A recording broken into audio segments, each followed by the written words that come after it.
Mr. Michael Royber, President of the European Chamber of Commerce, Mr. Rick Jennings, President of the American Chamber, my friend Ambassador Harry Thomas of the United States, Ambassador Bill Twidell, Ms. Gloria Steele of USAID, another friend, and John Forbes, a longtime friend as well, the Senior Advisor of the American Chamber. Good morning and congratulations on the second anniversary of Arangkada under a more robust Philippine economy. President Aquino's straight path leadership has resulted in a dramatic rise in the confidence of local and foreign investors, making 2012 the Philippines' banner year so far. I will try not to repeat what the others have said, but it's difficult, as Ambassador Thomas has stated. What others have been saying, that we have a stable and a performing economy, which is the new normal now for the Philippines. The economy expanded by 6.6% in 2012, among the fastest in Asia, while keeping one of the lowest inflation rates in the region at 3.2%. The pairing actually is what is phenomenal. High growth, low inflation rate, which seldom happens. And I will not forecast any more over 7% growth this year because I missed last year by 0.4%. But I will forecast 7%. The growth, by the way, is sustainable. It's not a fluke. It's based on diverse achievements in different sectors.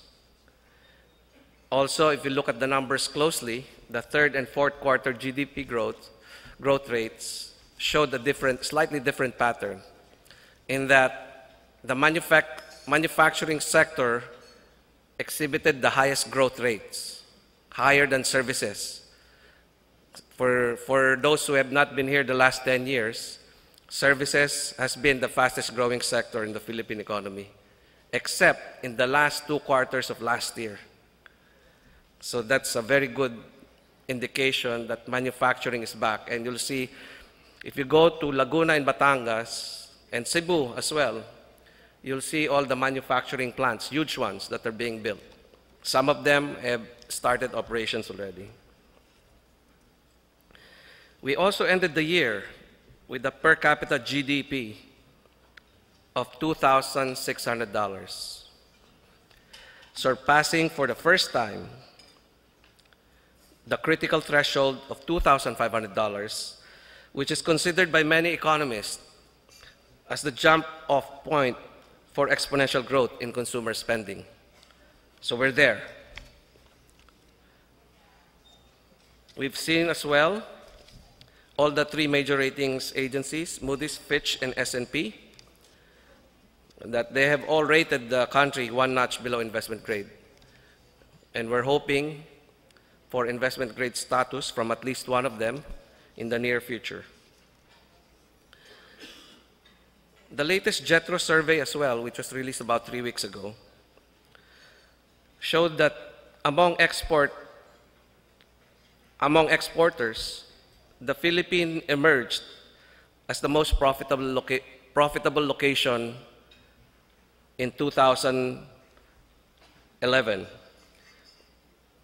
This was based on surveys across Asian economies, including China, Thailand, Malaysia, Myanmar, Vietnam, Indonesia, and India.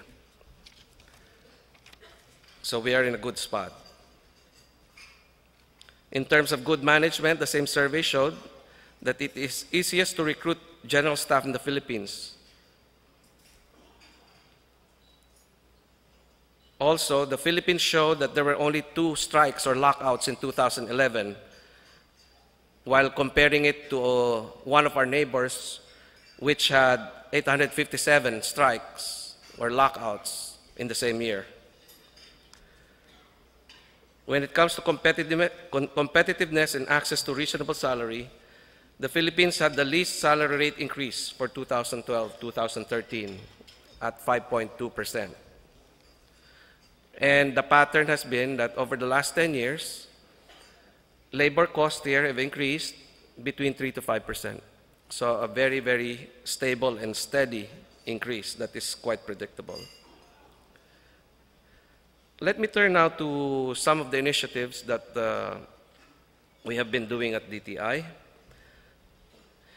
At DTI, we continue to push for technology and automation to provide better service to the public. DTI is leading the way in bringing the era of cloud computing in its major business processes. In fact, with the help, with the assistance of USAID, we have successfully migrated the Philippine Business Registry, PBR, and the Business Name Registration System, BNRS, to the cloud. So we are now on the cloud. So if you access our systems, that's being run out of the cloud. This is to ensure high availability to our users. Last year, BOI and PESA approved $672 billion pesos, or about $16 billion of investments, which included $6.7 billion commitments from foreign sources that will happen over the course of several years. The realization rate, that is actual investments from registered investments, is in excess of 80%. So you do the math. Based on the foreign inbound missions as well, based on the plans that we have been informed about by the various companies, by the various embassies, 2013 will be a much better year for investments than the record-setting 2012. So expect more good things to come this year. On the trade front, merchandise exports rebounded in 2012 to reach a record $52 billion, the highest recorded export earnings in Philippine history. This is in spite of the sluggish market in the US, the economic slowdown in China and Japan, and the continuing crisis in the EU. This is due to the diversified and balanced geographic markets we serve, as well as the big improvement in non-electronics exports, which more than made up for weakness in consumer electronics. I would like to note that in the last 5 years, our ASEAN and East Asian neighbors accounted for about 60% of total Philippine exports, compared to 10 years ago when 50% of our exports went to the US and EU.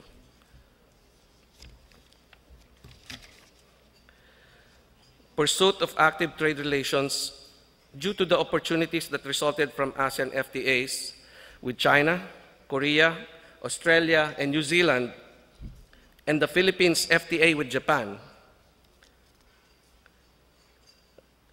has resulted in the improvement of our trade numbers.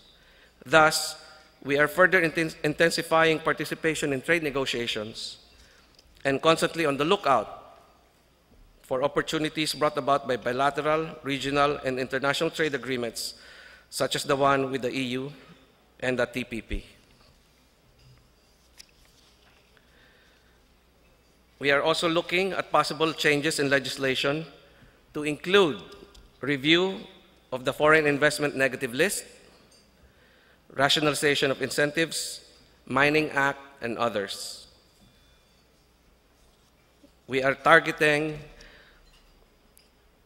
to file the draft bills at the start of the new Congress. And we hope to pass some of this by the end of this year. Together with the JFC, the Philippine Chamber of Commerce and Industry, the Federation of Philippine Industries, and the National Competitiveness Council, we have crafted 19 industry roadmaps and working on 9 more. Just like the 7 big winners that the Arangkada study identified, These sectors represent the global competitive advantage of the Philippines and will play a critical role in the development of strategic and job-generating industries. Indeed, good news are coming in from many fronts, from tourism, manufacturing, BPO, agribusiness, and others. The Arangkada study aims to accelerate investments and economic growth and create jobs in the country. Growth is starting to happen, the fruit of the continuous and painstaking work of the government, the private sector, and development partners. I call on you to share our optimism and lead in sending the signal to the world that nothing is getting in the way of growth in the Philippines. No one can be better ambassadors of goodwill and promote the country than you, who have over the years helped us realize our full potential. Let us all work hand in hand for a better Philippines. Thank you and good morning.